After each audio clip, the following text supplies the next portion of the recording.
Hi, I'm Joan Newcomb, and today's Mystic Minute is When Life Gives Us Do-Overs. Now, we actually get a do-over every moment of every day. But the other thing you will find is that as you go about your life, is that you find yourself coming into similar circumstances that you might have had in the past.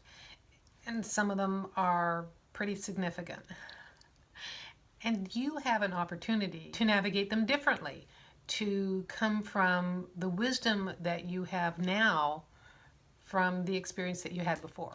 So I'm having some things arise that are really interesting. It's like suddenly people from my past are showing up. I have circumstances to respond to, and I am in such a different place now that I can respond differently to the circumstances. And one of my lessons that I have now is the importance of communication and how to communicate. So what happened before was the story I've told over and over again, but I went back east to take care of my mother, and I was there a month, and she fell and broke her pelvis, and I ended up in the hospital. So I was in the hospital with her in this situation, and she had been diagnosed with Alzheimer's, and they found cancer while she was in the hospital, and I didn't know how to ask for help. I also didn't know what help I could ask for. And I had done, I think, a fairly good job in keeping my three brothers informed when she got diagnosed with Alzheimer's. In fact, I managed to get her into an elder care lawyer's office to sign medical directives and things. And we had all three brothers on a conference call during that meeting. That was brilliant. But 4 or 5 months later, when I was beside her in the hospital for 18 days, I didn't have that kind of resilience left. I could not communicate with them very efficiently. I didn't know some of the things I know now. Like, if I could have picked up the phone, that would have been great. But I couldn't pick up the phone because I was too incoherent from lack of sleep and stress. I could only write emails because then I could compose them. But also the way I wrote emails back then was I'd write them in 3 paragraphs, and I would be very diplomatic about my request, and I would put the thing that I really needed at the very bottom of the 3rd email, which if you're scrolling by on your phone, you're going to miss that.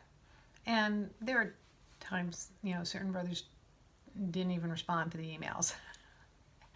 And I was so furious at not getting the help that I needed, or getting sort of superficial, like, come join us for dinner, that was my stepmother, join us for dinner, it's like, I need someone to give me a break here so I can go home and take a shower. So that was, 2011.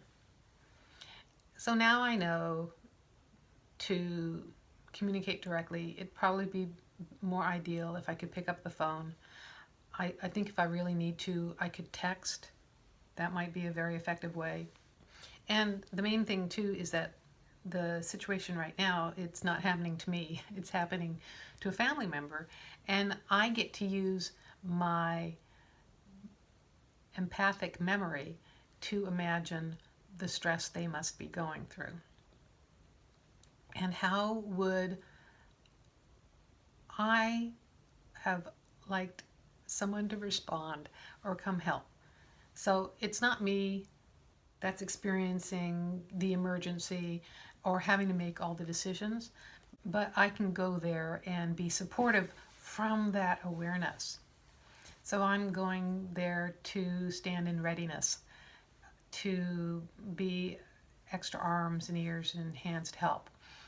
And I'm very curious about what that means and what life unfolds, because I'm putting the things I've scheduled here in this area, on hold. I have to cancel 2 of my meetups.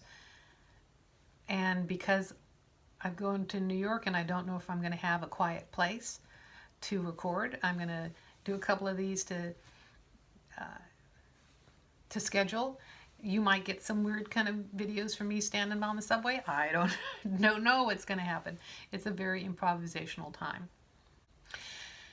And I like to look at these things from a bigger perspective, that, there's other things unfolding and other reasons for me being in that moment. Like for instance, this is allowing me to give back and help them, because they helped me a lot when my mother was ill.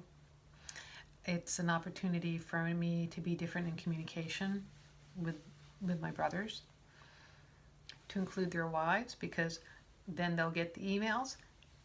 Should have done that 6 years ago. I didn't know. I grew up with all brothers. I'm not used to the female way of communicating.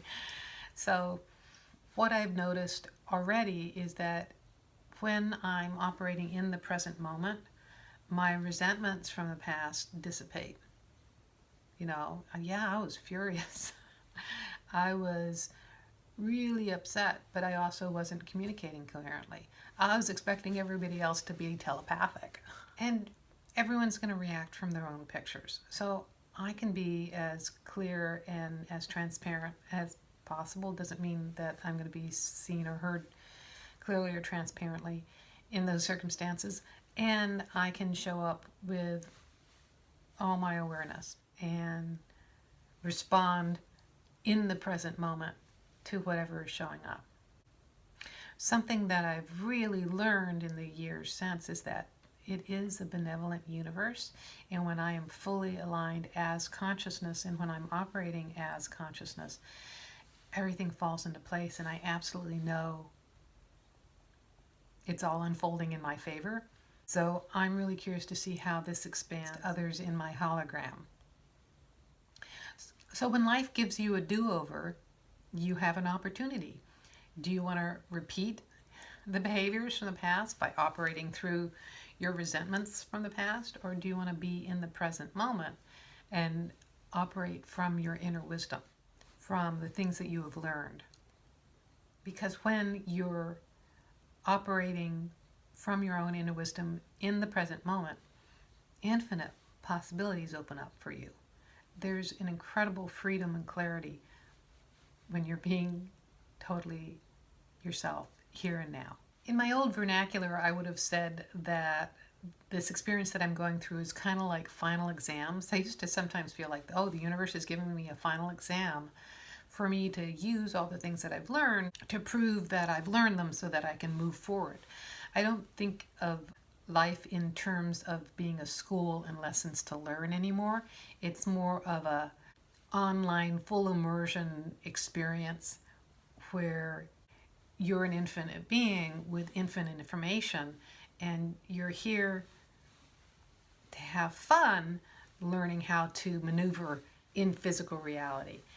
It's really not, as an infinite being, there isn't anything that you need to learn, but in a body, there's some skills to gain about navigating in the world. So here are some other things that I have learned is that, you are consciousness. You can say that you are consciousness. You are the essence of who you really are. You have a body, personality, that you're operating in this reality. And when you start to operate as true creative essence in this reality, it completely changes how you navigate. When these do-overs happen, it's an opportunity for you to play the game at a new level, new skill level, upgrade to a new skill level. Have a different experience in life, an expanded experience in life. And there are no mistakes. There are no mistakes. It's an imperfect world. It's meant to be imperfect. It's a world of dichotomies and opposites. It's meant to be that way. And there are no mistakes. It's not a school where you can fail. It's just a game where you can dust yourself off, get up, and try again. So if you like these videos, you can subscribe to them on YouTube. You can also sign up below to get them in your inbox. If you want to know more, my website is joan-newcomb.com. I have a weekly radio show and podcast. I write a weekly blog and newsletter. I do sessions for people all around the world through phone and Skype and Zoom. So if you want to know more about how to navigate as consciousness, using upgraded ways of navigating in this new reality we're all experiencing, go to my website, joan-newcomb.com, and look at my coaching programs. So go to joan-newcomb.com, and I'll see you in another couple days with another Mystic Minute.